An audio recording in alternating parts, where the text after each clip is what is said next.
Now, it's good to be known, but what are you known for? What is your brand known for? So once you become known for that one thing, mind you, I said one. The times of you babysitting, doing taxes, and changing brakes is over.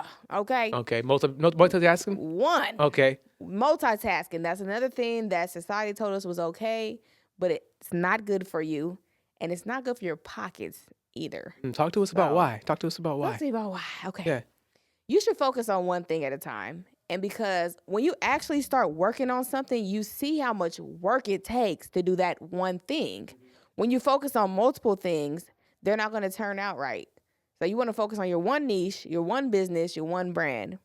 So if you do that, you build up the know factor. Once they get to know you, they start liking you if you're nice. And then, Mhm. or if you have a good product, a good brand, and then they start to trust you. When they start to trust you, and I never said write this down in here, but write this down, is when you get to 7, 11, 4. So it's going to be 7 hours, 11 interactions, and 4 places. And so the big Fortune 500 companies, they're on every corner. They get to these 7 hours, 11 interactions, and 4 places quickly. Can you give us an example of one of these companies? Yeah. So McDonald's. Bam. Yeah, McDonald's. In Ohio, there was a city I lived in. It's called Xenia, and they had 2 McDonald's. It was a really small town, but that's a really big brand, so I guess it doesn't matter. But we want you to have your brand on every corner as well, right? So that's why it's important to have a good brand, because if we do get into like the business brand, you have to have brand colors, you have to have a mission, vision statement, you have to have a slogan, you have to have a motto. And so sometimes we're like, well, what does all that mean? Right?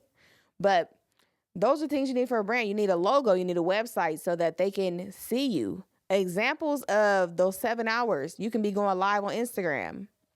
They can see you in person. They can see you on a podcast interview like this.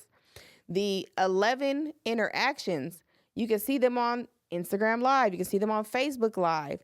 The 4 places, social media, in person, on the corner, your buildings on every corner like McDonald's, right? So, yeah. I like that. 7-Eleven 4? Yes. I like that. I mean, obviously, well, maybe not obviously, but for me, when you said 7-Eleven, I was like, why is she talking about 7-Eleven? But open 24/7. But, I like it. I really like it because it's also saying like the more places you can be seen and be known, the more people know that you exist and your brand exists. Yeah, Right? exactly.